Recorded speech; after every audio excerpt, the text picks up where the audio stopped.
Shares of Citizens Financial moving higher after beating profit estimates. Strong capital markets such as bond underwriting offsetting a hit from weaker lending. That weaker lending demand fueling an 11% drop in Citizens' net interest income. CEO Bruce Van Saun joins us now to discuss the quarter. And Bruce, it does feel like it was kind of mixed because credit costs were a little higher and net interest income, I guess you forecast that it'll trough a little later than the market expected, but still a nice move in the shares. What are you seeing broadly?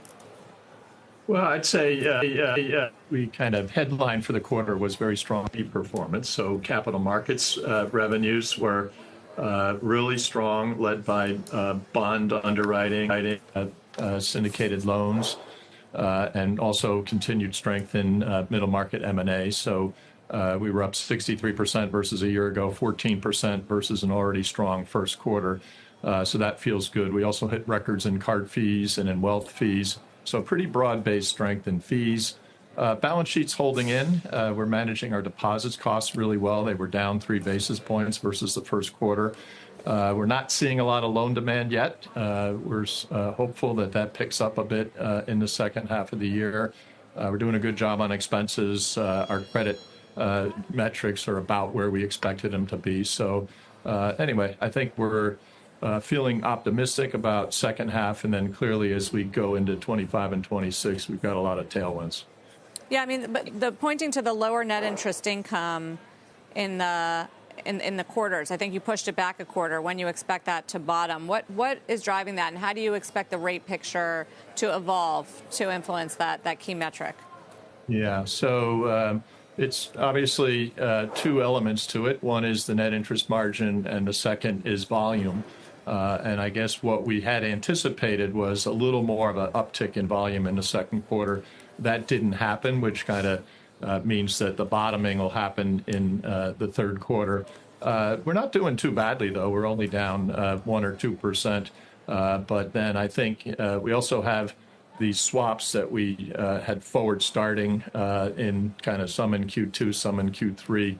There's no more after the third quarter, so we have to fight through that a little bit in the third quarter. That was meant to hedge falling rates, and we're locked into that. But when we look out to Q4, then the normal dynamics of front book, back book repricing, non-core rundown, there's some things that should start to lift the NIM, and then that should really rise into 2025.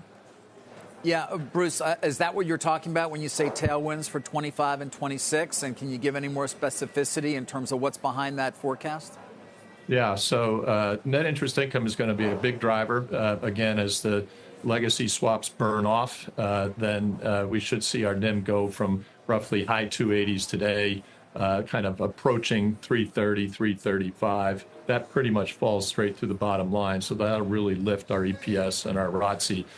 You combine that with some of our really strong strategic initiatives, the launch of the private bank, which is doing really, really well. We hit $4 billion of deposits and $3.6 billion of AUM in the second quarter.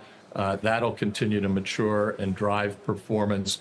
Our New York Metro play, 6% household growth year over year, 9% growth in deposits, going really well. And again, then our capital markets business, the way we've positioned our commercial bank to serve private capital, private equity is going to get active again. All that, putting that together, the initiatives plus the tailwind on NII, we see an ability to really move our ROTCE much higher over the next 3 years.